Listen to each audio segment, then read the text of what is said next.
très longtemps que je n'ai pas fait de live sur YouTube. Ça fait plus d'un an maintenant, même presque 2 ans que je n'ai pas fait de live. Donc ce live aujourd'hui, je le fais déjà, ça va être un petit test pour me réapprendre à faire des lives parce que depuis que je n'ai pas fait de live, YouTube a énormément changé et du coup c'est plus du tout pareil, mais vraiment plus du tout pareil. Donc là j'ai passé plusieurs jours à réapprendre à faire un live entièrement, mais c'est vraiment compliqué. Et du coup déjà tout d'abord ce que je vais faire c'est que je vais aller voir le chat sur mon PC. Voilà. Hop. Le temps que tout le monde arrive, je vais aller mettre le chat en direct sur mon PC. Ouvrir le chat dans une nouvelle fenêtre. Voilà. Donc c'est fait. Du coup, dites-moi déjà si vous m'entendez bien, si vous me voyez bien, même si j'ai le retour caméra, normalement vous m'entendez bien. Enfin, vous me voyez bien en tout cas. Après, j'ai pas le son. Donc dites-moi si vous m'entendez bien. Et du coup, dans ce petit live, je vais tester, je l'ai déjà dit, je vais parler un petit peu de la grippe aviaire. Vous êtes super nombreux à m'avoir posé des questions là-dessus.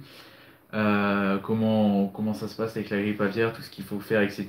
Alors moi-même, je galère un petit peu à savoir, mais là, j'ai imprimé plein de papiers et j'ai trouvé plein de réponses à plein de questions. Du coup, je vais vous aider en vous donnant des réponses à toutes les questions qu'on se pose dans cette période compliquée, bien sûr. Donc là, j'ai le chat juste ici. Du coup, on va parler de la grippe aviaire, de tous les problèmes qu'il y a en ce moment en plus du Covid. Du coup, n'hésitez pas si vous avez des questions à me poser. Et logiquement, je devrais réussir à répondre à tout avec ce paquet de documents gigantesques. Donc il y a peut-être quelques trucs que je ne sais pas non plus plus que vous, mais je devrais quand même réussir un minimum à vous aider. Donc n'hésitez pas si vous avez des questions. Donc bien sûr, je précise, le live sera en rediffusion pour ceux qui sont en cours ou quoi. Pas la peine de rester à regarder le live pendant les cours, hein. Je vais mettre une rediffusion, bien sûr. Comme ça, vous pourrez partager également le live pour que vous puissiez donner des informations sur la grippe aviaire à d'autres personnes. Bien sûr, donc le live va durer une vingtaine de minutes, le temps qu'on en parle un petit peu, que je réponde à vos questions, etc. Désolé si je regarde par là, c'est parce que j'ai mon écran et du coup je vois votre chat ici. Du coup, c'est un peu compliqué de regarder les deux, plus les documents. Donc voilà, désolé s'il y a tout ça qui ne va pas. Et du coup, j'espère que tout va bien. Donc si vous avez des questions à propos de la grippe aviaire, donc j'en ai déjà noté quelques-unes, enfin j'ai noté quelques éléments déjà importants, on va dire. Donc si vous avez des questions, n'hésitez pas. Donc voilà, et du coup dans la description de la rediffusion, je vais mettre plein de documents par rapport à la grippe aviaire, etc. Parce que j'avoue que c'est très compliqué à comprendre, surtout que c'est très peu dit aux informations, etc. en ce moment, vu qu'il y a le Covid qui passe quand même en priorité. Donc il y a peu d'informations là-dessus, et du coup je vous mettrai plein de documents importants du ministère de l'Agriculture, pardon, de l'Alimentation et de la forêt, enfin ouais, de la forêt, ouais. Tout ça sera en description. C'est à peu près l'équivalent de tous les papiers que j'ai là, mais beaucoup plus complet. Donc je vous mettrai tout ça en description, comme ça vous aurez plein d'informations. Et je vous mettrai aussi des informations sur le H5N1, H5N8, etc. Parce que c'est des trucs un peu scientifiques. Pour ceux qui veulent en savoir plus, n'hésitez pas quand je vais les mettre à aller voir. Mais là, comme ça, maintenant, je ne pourrais pas vous citer tout ça parce que c'est quand même pas évident. Du coup, si vous avez des questions, n'hésitez pas. Cool, le papier peint derrière. Ah oui, c'est ah, ça, c'est ma chambre, donc voilà, faites pas attention. C'est vrai que ça fait très longtemps que j'ai pas fait de live. Alors, du coup, on va commencer tout de suite à parler de la grippe aviaire. Donc, déjà, une question de Christophe qui me demande quels sont les symptômes de la grippe aviaire. Donc, des informations que j'ai réussi à avoir, les symptômes sont des tremblements, pardon. Euh, on dit déjà, il reste, il ne bouge plus, donc c'est paralysie, voilà. Paralysie, tremblement. Ils mangent beaucoup moins aussi, donc une baisse de l'alimentation d'environ 20%. Je crois que j'ai vu ça là quelque part sur un de mes documents. Donc une baisse de l'alimentation importante. une baisse de la ponte pour les sujets qui pondent, bien sûr, parce qu'en ce moment, les poules commencent à repondre, les canards pas du tout, donc c'est normal si ça ne pond pas. Et il y a un autre point également qu'il me semble avoir noté. J'ai noté vraiment, enfin j'ai repéré plein de trucs importants, mais je ne vais même pas retrouver le truc prioritaire. Ah oui, si c'est là. Oui, donc c'est ça. J'ai bien cité tous les points au niveau des symptômes. Donc tremblement, paralysie, baisse de l'alimentation, donc d'environ 20%, diminution de la ponte, et les sujets sont également du coup beaucoup moins actifs, ce qui est totalement normal.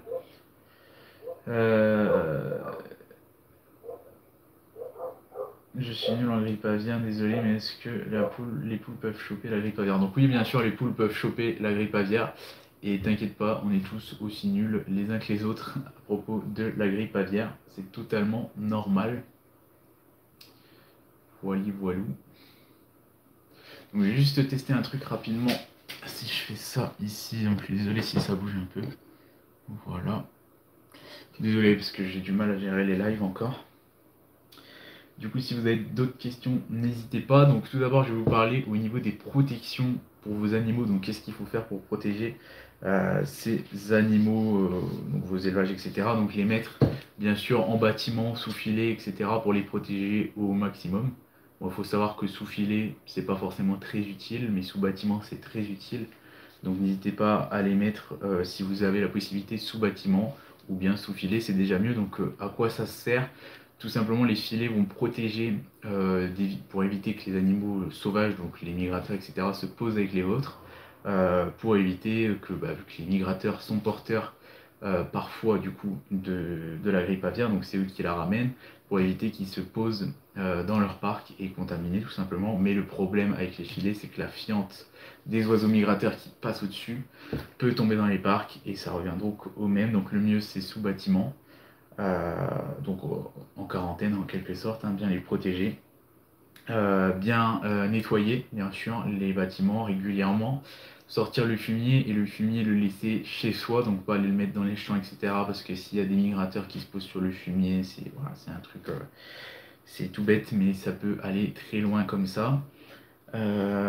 Utiliser des tenues propres, désinfectées, etc. Bon, ça, c'est pas forcément super nécessaire, mais il faut éviter de passer d'un élevage à un autre élevage avec des vêtements qui sont les mêmes bottes, etc. Essayer d'être un minimum propre avec tout ça, si vous voulez éviter que ça arrive chez vous, tout simplement.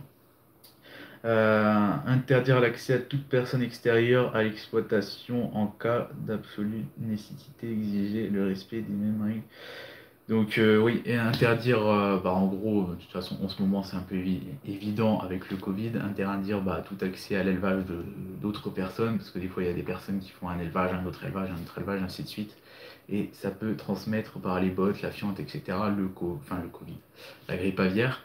Mais en ce moment, je pense que tout le monde respecte ça. Avec le Covid, on ne peut plus trop bouger, donc c'est déjà un petit peu respecté.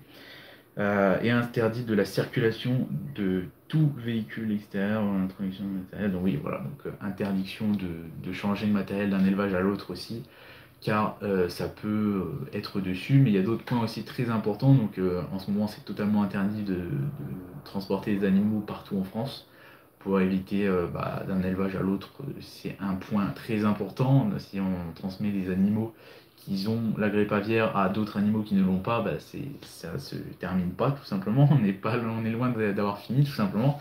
Donc le transport est totalement interdit et si vous vous faites arrêter avec des animaux, ça peut coûter très cher et en plus 135 € d'amende pour le Covid en attendant. Donc bref, c'est très compliqué.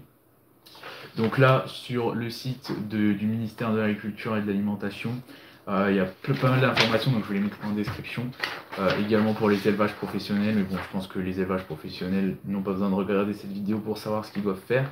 Mais il y a plein d'informations super sympas et c'est bien rédigé. Du coup, je vous mettrai ça en description à la fin du live et n'hésitez pas à aller voir. Donc voilà, limiter l'accès à la basse-cour. Également un point très important aussi pour vos bêtes. Il faut les surveiller régulièrement. Donc là, exercer une surveillance quotidienne de vos oiseaux.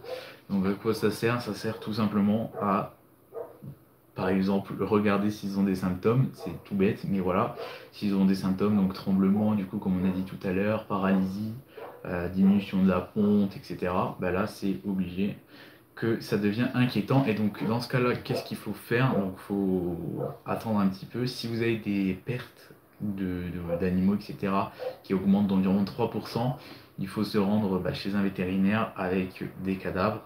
Donc, il faut prévenir les vétérinaires, bien sûr, avant. Ils vont les ausculter. Et si, malheureusement, ils sont positifs à la grippe aviaire, tout l'élevage ou du moins tous les bêtes qui sont à l'alentour de cette bête qui est décédée vont être malheureusement abattus pour éviter la propagation de la grippe aviaire, tout simplement.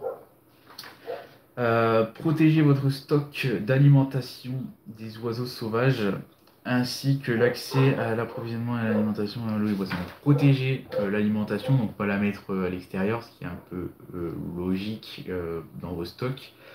Mais également protéger l'alimentation que vous donnez aux animaux tous les jours. Donc ne pas les mettre par terre, parce que vous pouvez poser l'alimentation sur une fiente d'oiseaux qui est porteuse du Covid. Ça commence à devenir compliqué, toutes ces maladies, de la grippe aviaire, pardon. Et du coup, c'est un jeu sans fin, donc ils vont manger l'alimentation qui est sur la fiente et ils vont attraper la grippe aviaire, et bref, vous avez compris la suite.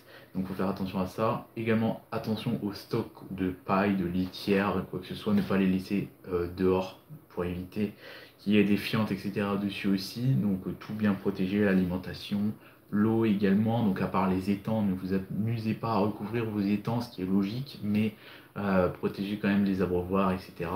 Moi, ce que je vous recommande, c'est de faire un petit abri où vous mettez abreuvoir, mangeoire pour vos poules. Mais ce que je vous recommande encore plus, c'est vraiment, si vous avez la possibilité, c'est de les rentrer carrément. C'est beaucoup mieux. Donc je vais répondre vite fait au message. Moi pour le moment les animaux n'ont rien. Ouais, bah tant mieux. J'espère pour toi que tu n'auras rien. Et que j'espère pour tout le monde de toute façon que vous n'aurez rien. Désolé si vous entendez mes chiens aboyer derrière, c'est pas grave du tout. Donc j'espère pour toi que tu n'auras rien du tout et j'espère pour tout le monde du coup. Mais un conseil, protégez quand même vos animaux parce que ça peut arriver très vite. Malheureusement, moi-même, j'ai du mal à les protéger à cause de tout ça, parce qu'à cause du Covid, j'ai encore 150 bêtes en trop. Du coup, 300 bêtes à mettre sous filet, c'est très très très compliqué. Voilà, donc protéger également et entreposer la litière neuve à l'abri de l'humidité. Donc ça, c'est ce que je vous ai dit juste avant. Ne jamais utiliser d'eau de surface, eau de mare, de ruisseau, de pluie collectée pour le nettoyage de vos élevages. Donc en gros, ne lavez pas vos matériels, vos bâtiments, etc. avec de l'eau de mare, de pluie, de rivière, etc. parce qu'elle peut être contaminée. Réaliser un nettoyage régulier des bâtiments et du matériel utilisé pour la basse-cour, donc laver régulièrement, ça c'est ce que je fais déjà pour ma part très souvent, mais voilà, il faut laver très régulièrement le matériel, c'est très important, donc à la javel ou à d'autres produits désinfectants qui peuvent être utiles à nettoyer. Donc je reviens dans 2 minutes, j'ai juste un petit truc à faire vite fait, et je reviens pour la suite, n'hésitez pas si vous avez des questions à me les poser dans le chat, j'arrive dans 2 minutes.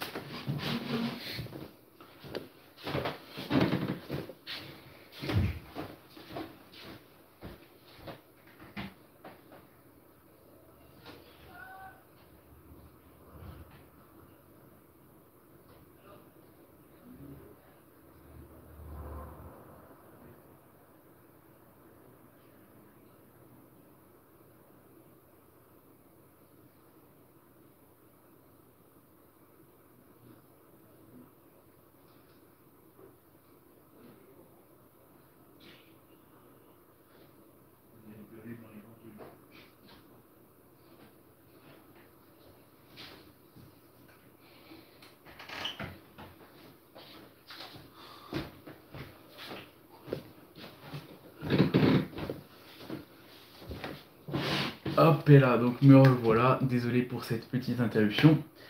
Donc, les élevages sous bâtiment, pourtant il a chopé la grippe aviaire, etc. Donc je pense ouais, bah c'est très compliqué de savoir. C'est vrai que les premiers cas qu'il y a eu en Europe, bon, les premiers cas c'était aux Pays-Bas, des signes. En Allemagne c'était des canards, etc. à l'extérieur. Mais les cas qui sont arrivés en France, c'est dans des animaleries, donc c'est très compliqué de savoir comment ils ont fait pour avoir des cas. Donc il y a eu un cas en Corse, il me semble que c'est une animalerie, un cas dans les Yvelines, c'est une animalerie. Et là récemment il y a eu un cas en Bretagne et un cas dans les Landes, il me semble, un truc comme ça. Donc où il y a des animaux qui ont été abattus.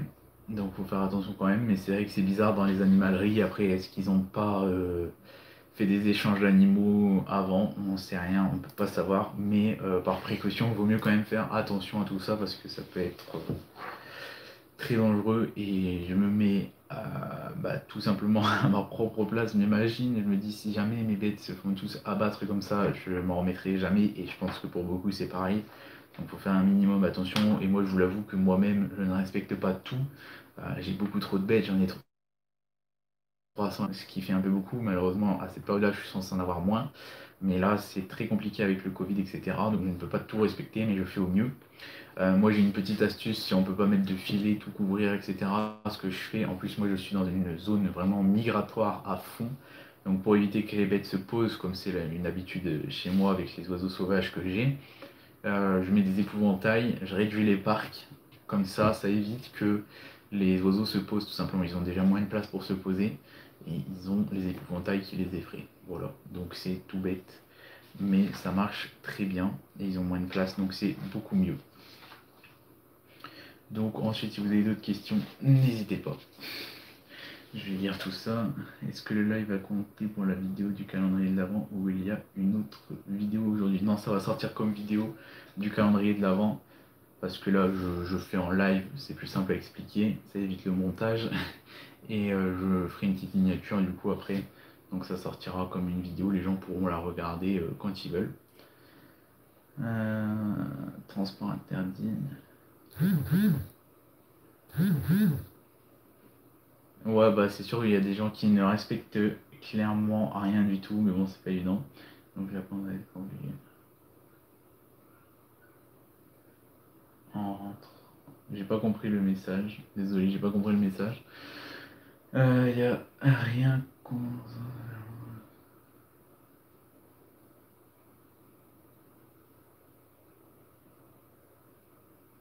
Oui, bah c'est sûr, c'est vrai que c'est très compliqué de savoir, mais moi je prends l'exemple surtout des autres grippes aviaires qu'il y a eu avant, du nombre de cas et de morts qu'il y a eu, donc on ne sait pas trop là actuellement si c'est du faux, du vrai, etc. Surtout en France, quand on voit les complications qu'il y a, mais il vaut mieux faire quand même attention quoi.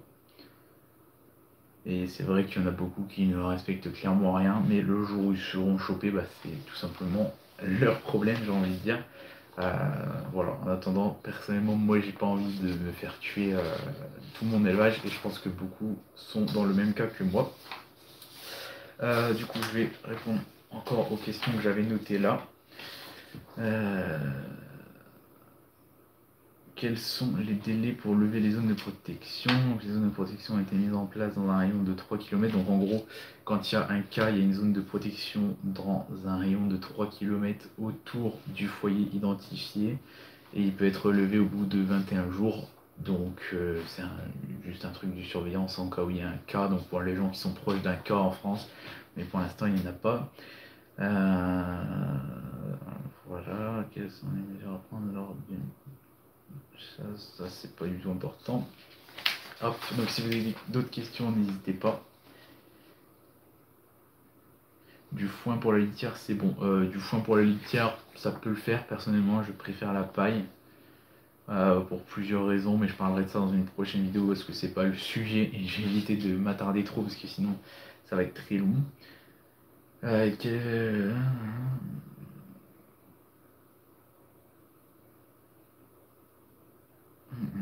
Quels sont...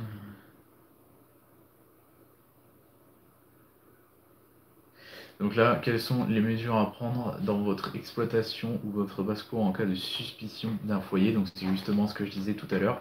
Dans le cas d'une mortalité anormale, conservez les cadavres en les isolant et en les protégeant et contactez au plus vite votre vétérinaire ou la direction départementale en charge de la protection des populations ce qui entraînera la mise sous surveillance de l'exploitation de la basse-cour, la réalisation de prélèvements pour analyse sans frais pour le propriétaire, la réalisation d'une enquête épidémiologique pour tout savoir tout simplement sur ce qui s'est passé pour cette bête, la forme de grippe aviaire, parce qu'il y a plusieurs formes d'influenza.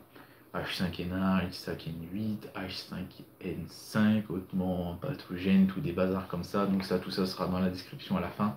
Tout sera indiqué. Donc voilà, donc il faut les conserver et appeler au plus vite un vétérinaire ou la direction départementale. Quelles sont les mesures prévues en cas de confirmation d'un foyer dans votre exploitation ou votre basse-cour? La direction départementale en charge de la protection des populations mettra en place un abattage et destruction sur place de toutes les volailles et des œufs de l'exploitation ou de la basse-cour. Donc en gros, si vous avez un cas, il y aura un abattage et une destruction sur place de de les volailles et tous les œufs de l'exploitation ou de la basse-cour. Donc ça peut être vraiment très grave si vous l'avez.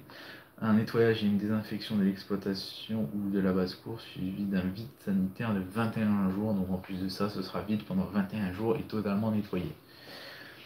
Des zones de protection 3 km autour des foyers de surveillance 10 km. Donc comme je vous disais juste au-dessus, donc il y a des zones de protection 3 km autour et des zones de surveillance 10 km autour parce que tout simplement les migrateurs qui ont amené la grippe aviaire peuvent toujours avoir contaminé dans les 10 km alentours.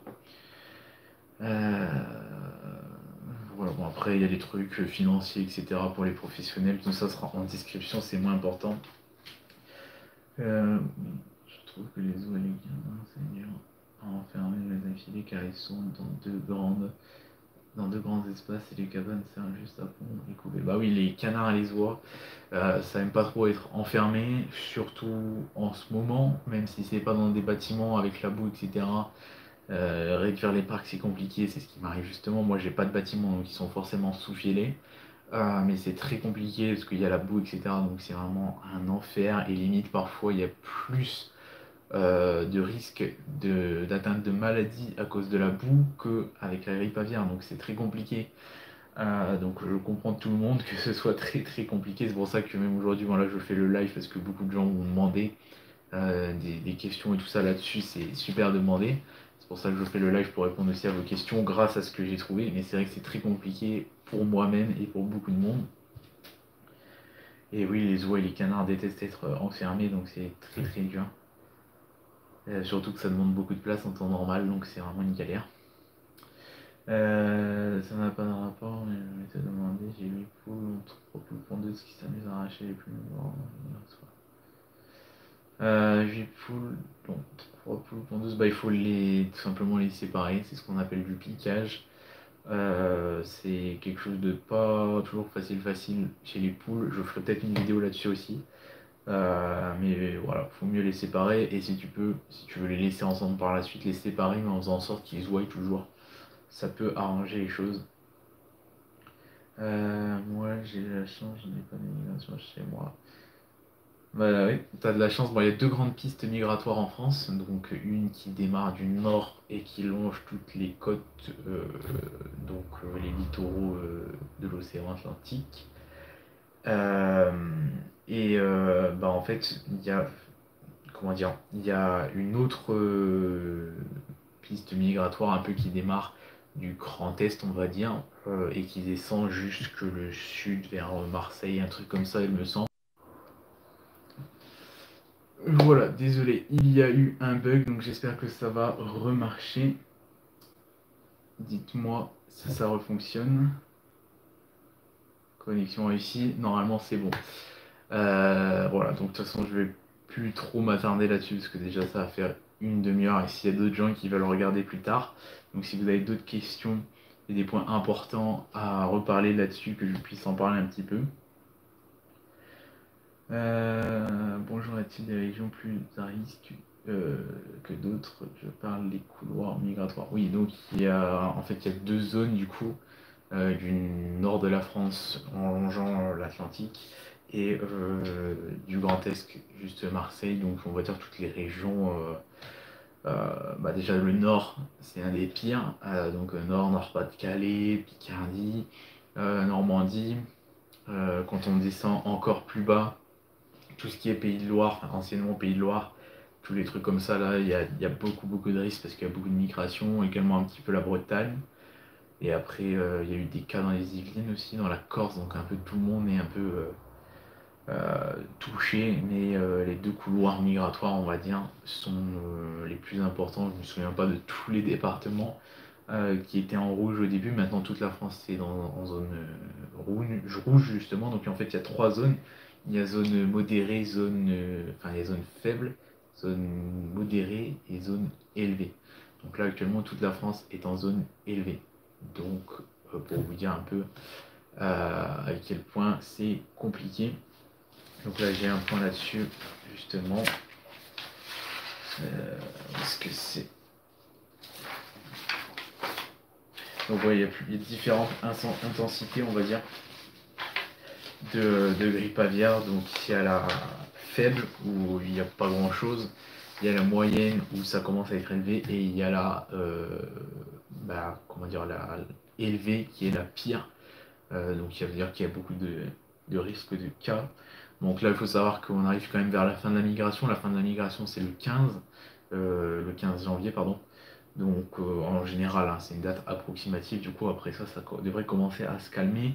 Et on n'a quand même pas atteint un pic similaire à celui de 2016, donc ça va quand même. Voilà. Tu peux donner des vitamines durant la période de séparation, ouais. Donc il faut lui donner des vitamines aussi quand tu vas séparer tes poules.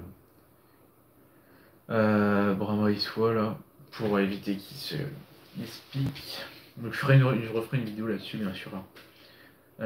Donc voilà, si vous avez encore des questions à propos de la grippe aviaire, donc là je vais refaire un point, comment dire, global un peu de tout. Donc déjà les zones concernées par la grippe aviaire, donc là actuellement toute la France est concernée, donc il n'y a pas vraiment d'exception, faites tous très attention. Qu'est-ce qu'il faut faire quand on est concerné? Donc là, c'est le cas de toute la France. Il faut protéger au maximum ces animaux, donc les mettre si possible sous bâtiment, sous filet, protéger l'alimentation, donc mettre l'alimentation au sec, donc à l'abri de l'humidité, etc. À l'abri aussi des airs pour éviter que les fientes d'oiseaux tombent dessus. De même pour les abreuvoirs. Pour les bassins, par contre, c'est pas très important. Voilà, si une fiente tombe dans le bassin, il y a des risques, c'est sûr, mais vous n'allez pas vous amuser à recouvrir vos bassins. Le mieux, c'est d'éviter qu'ils aient accès à un bassin ou à un étang, mais c'est parfois très compliqué. Moi-même, je vous comprends parce que c'est mon cas. Donc, voilà, il faut protéger au maximum tout ça, les contacts avec les oiseaux migrateurs qui sont les propagations, enfin c'est eux qui créent la propagation de la grippe aviaire, donc il faut faire attention à ça. Protéger également la litière. Je sais que moi-même, je mets la paille à l'extérieur recouverte d'une bâche, donc bien sûr il faut mettre une bâche. Il ne faut pas laisser la paille à l'humidité, tout ça à l'humidité avant de la mettre. Ensuite, il faut très régulièrement nettoyer votre matériel, donc abreuvoir, mangeoire, etc. Donc, si possible, tous les jours ou tous les 2-3 jours pour éviter les problèmes. Éviter également de rentrer d'autres gens dans votre élevage. Limiter juste aux personnes qui s'occupent des animaux, donc vous-même ou votre famille, tout simplement, mais pas s'éloigner trop et rentrer plein de gens. De toute façon, en ce moment, avec le Covid, ça m'étonnerait que vous fassiez visiter vos élevages tout le temps, surtout à cette période. Voilà, ensuite il faut surtout bien surveiller vos animaux, donc les regarder très régulièrement, voir s'il y a des problèmes ou autres qui peuvent faire penser à une grippe aviaire. Laver régulièrement le matériel, je l'ai déjà dit. Est-ce qu'il y a d'autres points que j'oublie? Hop. Donc les contacts les plus, qui font circuler le virus en fait, donc ça peut venir aussi des véhicules, donc éviter de transvaser des véhicules en votre élevage, éviter de transporter des animaux, etc. Donc ça c'est compréhensible et c'est de toute façon interdit au risque d'une forte amende et même il me semble que si on transporte des animaux ils peuvent être abattus, donc c'est très risqué. Ça peut transmettre aussi sur du matériel, donc c'est pour ça que le matériel, vous le laissez chez vous, vous le nettoyez régulièrement. Ça peut se transmettre sur les personnes, donc je ne pense pas, enfin, ça peut se transmettre d'oiseau en oiseau grâce au contact d'une personne, donc sur ses vêtements, etc. C'est vrai que c'est pas clair le truc, c'est les vêtements et pas les personnes qui peuvent le transmettre. Euh, donc il faut nettoyer ses vêtements, etc. en changeant d'élevage ou autre. Après, vous pouvez rester dans votre élevage avec les mêmes bottes, hein. Ça peut se transmettre aussi sur les fientes et le lisier. Donc c'est pour ça que quand vous nettoyez vos poulaillers, etc., gardez le fumier chez vous avant d'aller les prendre pour éviter qu'il aille toucher d'autres oiseaux qui vont se poser dessus. Et des résidus d'élevage, donc tout ce qui peut être en rapport avec l'élevage peut servir à contaminer, enfin à faire circuler le virus, donc il faut faire attention à tout ça. Ensuite, je fais un point aussi très important, la grippe aviaire pardon, ne peut pas se transmettre jusqu'à maintenant sur l'homme. En fait, il y a plusieurs types de grippe aviaire, H5N1, H5N8, H5N5, il y a des hautement pathogènes, des moins pathogènes, tout un bordel. Donc celle-ci, pour l'instant, en France, ne touche pas les hommes, mais l'Organisation mondiale de la santé dit que c'est pas non plus exclu qu'un homme puisse l'attraper, donc il faut faire quand même très attention, et de même pour les mammifères. Du coup, il faut éviter tout ce genre de contact, le transport, laver tout votre matériel, etc. Et si jamais vous voyez un animal en l'observant, etc., qui commence à avoir des tremblements, plein de trucs comme ça, donc qui commence à avoir des symptômes de grippe en fait, tremblements, paralysie, donc pour les volailles, et également donc diminution de l'alimentation, il risque de maigrir, du coup moins pondre, beaucoup moins bouger, avoir un comportement bizarre. Et surtout si vous avez, voilà, ça c'est le début, mais si vous avez des pertes, il faut les mettre de côté, les garder de côté tout simplement et les montrer à des vétérinaires ou à la direction, je sais plus, je l'ai vu quelque part tout à l'heure.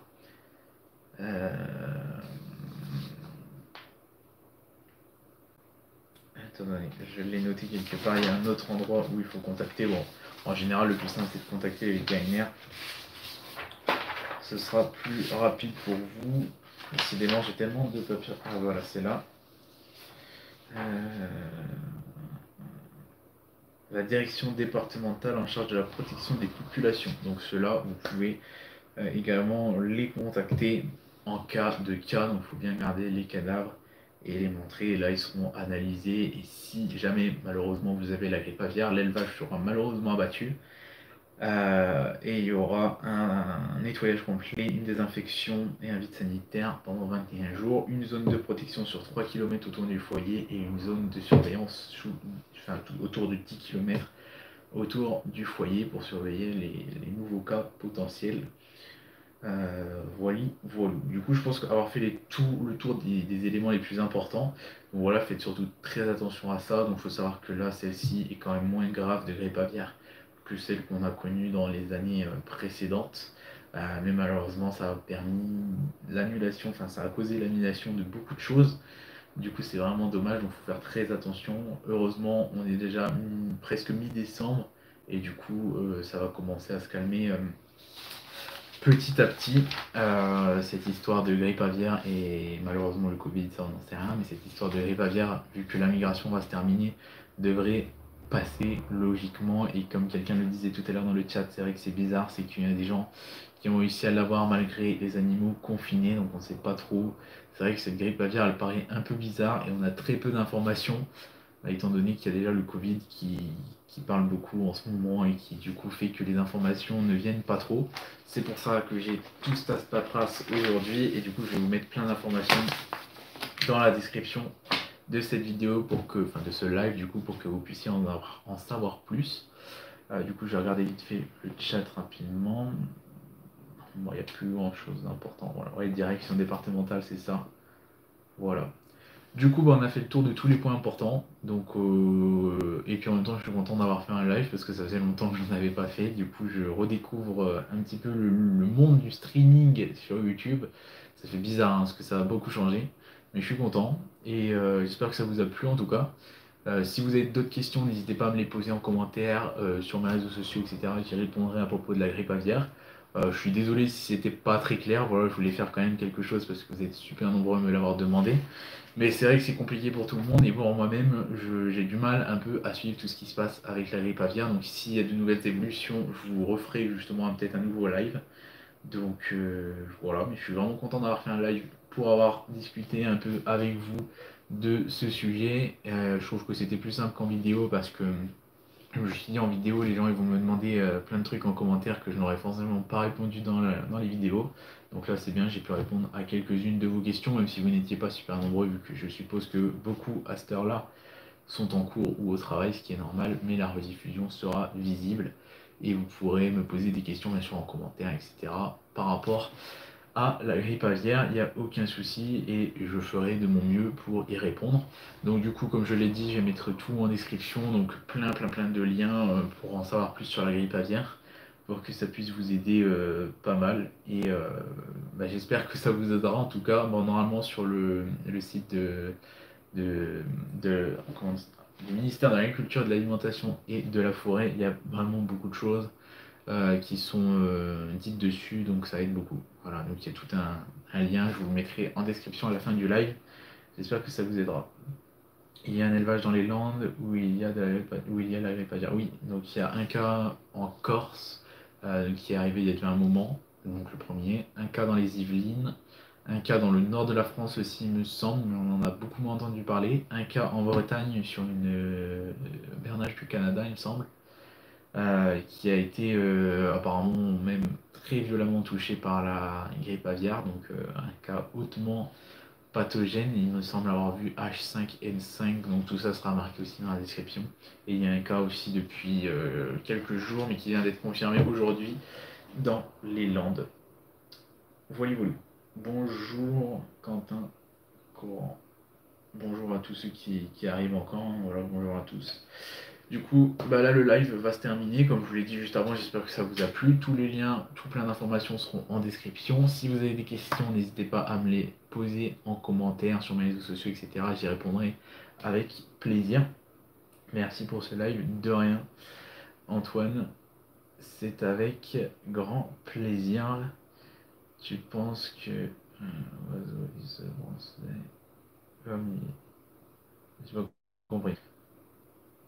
Ah oui, bah ça se transmet par la fiente, oui, la grippe aviaire peut être dans la fiente des oiseaux, c'est même un des cas les plus répandus en fait.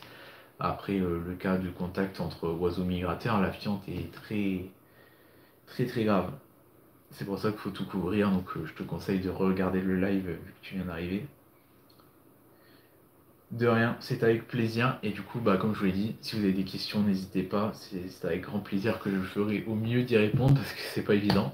Et s'il y a des grands changements, etc., sur la grippe aviaire, une accélération ou une diminution ou quoi, je referai peut-être un live pour vous en parler. Parce que j'aime bien faire des lives quand même, c'est sympa. Et je referai d'autres lives. Si ça vous plaît, dites-le moi. Je referai d'autres lives à d'autres sujets si ça vous plaît. C'est pas si compliqué à faire, donc voilà, ça m'évite aussi les montages parce que là je me voyais pas faire un montage sur une vidéo pareille. La probabilité que Chi son élevage, la probabilité. Ah ça paraît pas, mais s'il y a la migration, il suffit qu'un oiseau passe dessus, parce que ça paraît pas, mais des migrateurs, il y en a énormément. Il suffit qu'ils soient hauts. L'oiseau il vole tranquillement et il chie d'un seul coup et voilà, ça tombe sur les oiseaux et c'est fini quoi. Là vous avez la grippe aviaire, si l'oiseau l'a, vous l'avez quoi, c'est sûr et certain. Donc faut pas se dire oui, la probabilité qu'un oiseau passe au-dessus de chez moi et chie, des oiseaux qui passent au-dessus de chez vous et qui chient, il y en a vraiment beaucoup. Donc voilà, il y a les migrateurs, il suffit qu'il y en ait un qui l'ait et c'est fini. Ça peut aller très vite, hein. C'est comme le Covid, on se dit la probabilité qu'on attrape le Covid. Alors on est beaucoup. Désolé, le live avait coupé, donc je l'ai relancé. Du coup, je disais, oui, on se dit toujours qu'avec le Covid, le nombre, enfin, comment dire, la probabilité que ça tombe sur nous, elle est faible. Mais quand on voit le nombre d'augmentations en ce moment, on se dit que c'est totalement possible. Et pourquoi pas? Bah là c'est pareil, il suffit, c'est souvent de toute façon les gens qui justement se disent ça, qu'il y a la probabilité qu'un oiseau chie sur mon élevage est très faible. C'est souvent les gens qui se disent ça, que d'un seul coup un oiseau, et voilà, c'est fini. Donc c'est très compliqué, il faut faire très attention, même si c'est vrai que là en ce moment je pense que ça va commencer à s'écarter petit à petit, il faut faire vraiment très attention à tout ça. Ça peut très mal finir, ça peut finir en abattage de tout l'élevage, donc faut s'imaginer un abattage de tout l'élevage, c'est très très dur à vivre. Du coup, voilà, voilà. Bonjour à l'élevage de Max King qui est arrivé sur le live. Oui, ça parle de caca, c'est très... C'est vrai qu'il y a de l'ambiance ici, hein. Ouais, bah c'est normal, le live avait coupé. Là, c'est bon. Wally Walou. Et du coup, bah, je suis désolé hein, pour tous ceux qui arrivent et le live va se terminer parce que ça fait quand même 40 minutes que je suis en live alors que j'avais dit que ça durerait 15-20 minutes. Mais j'aime bien, c'est cool de discuter avec tout le monde. Et je referai d'autres lives prochainement sur la chaîne pour parler d'un peu tout. Et j'en ferai peut-être un du coup sur la grippe aviaire s'il y a des changements pour vous en parler. J'espère en tout cas que celui-là vous aura aidé. Et ouais, t'es en retard. T'es en retard. Eh oui. Bah, j'en ferai d'autres. C'est vrai que c'est bien les lives en vrai, j'aime bien. Et j'espère en tout cas que ce live vous aura aidé par rapport à la grippe aviaire. Toutes les informations seront en description, je le répète encore une fois. N'hésitez pas à aller voir si ça peut vous aider. Et si vous avez des questions, n'hésitez pas avec grand plaisir. Bah oui, franchement les lives, c'est super bien. Là, j'arrive même pas à faire arrêter le live parce que c'est super bien. Je discute avec les gens et c'est cool. Du coup, franchement, je pense que j'en ferai d'autres. Et si vous êtes chaud, j'en ferai même directement dans mon élevage pour faire des tours de l'élevage et tout.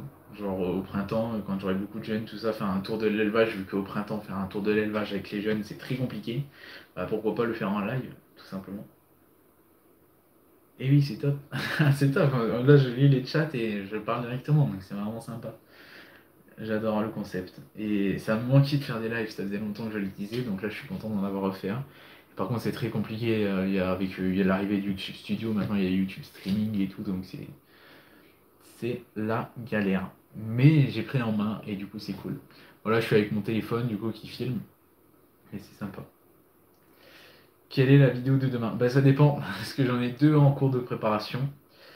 Une qu'il faut que je finisse de tourner sur mes projets de reproduction 2021. Et une autre bilan que je suis en train de finir d'écrire. Donc je verrai bien. J'aimerais bien sortir la vidéo projet, mais le problème c'est que la vidéo projet, je la tourne dehors. Et dehors, disons qu'il y a du brouillard, du coup, si je veux montrer des plans jusqu'au bout, on verra plus rien. Donc c'est compliqué. Donc on verra demain matin. Vous verrez quelle vidéo va sortir, je verrai bien. Ce sera peut-être autre chose. J'ai d'autres vidéos, j'ai des vidéos de secours aussi prêtes, en cas où. Mais il y aura bien une vidéo par jour. Cette fois-ci, j'y crois. Qu'est-ce que tu penses de la vie après la mort? Ah, c'est quoi cette question, putain? Je ne vais même pas y répondre, hein. Je ne vais même pas y répondre parce que je n'en sais rien du tout. Et je m'en fous, je le saurai une fois que je serai mort, tout simplement. Voyou, voilou. Encore mon petit voyou, voilou. J'évite de dire voilà, mais je dis voyou, voilou. Le jeu sans fin. Du coup, bah, je vais arrêter le live, hein. Et puis, parce que là, on est en train de parler juste entre nous, c'est en train de devenir une conversation basique, donc on va aller parler sur nos réseaux, ce sera mieux. Et du coup, je le répète encore une fois, j'espère qu'il vous a plu, j'espère qu'il vous a aidé. Dites-moi en commentaire à la fin du live ou même dans le chat si vous voulez d'autres lives et à quel sujet. Voilà, putain. Ami, t'arrives tard, t'es en retard, franchement. Mais t'inquiète pas, je referai d'autres lives. Je referai d'autres lives très bientôt. Oui. Du coup, n'hésitez pas à balancer les pouces bleus. Il y a déjà 14 pouces bleus. 8 personnes qui reviennent. Putain, 14 pouces bleus, c'est pas beaucoup là. Bombardez les pouces bleus là, qu'est-ce que vous faites là? Et du coup, je referai d'autres lives très bientôt sur d'autres sujets avec grand plaisir. Parce que c'est vrai que c'est vraiment cool. Et pourquoi pas même dehors, si ma 4G marche bien, je ferai peut-être quelques tests. Donc, on verra ça prochainement. Et tous les liens sont en description. Tout est en description. Bon, la description, elle n'est pas encore disponible, mais je la mets après le live. Il y a une rediffusion. Et du coup, bah, c'est la fin du live. Je vous dis à la prochaine pour un tout nouveau live et à demain pour une nouvelle vidéo. C'était Jardimo. Ciao!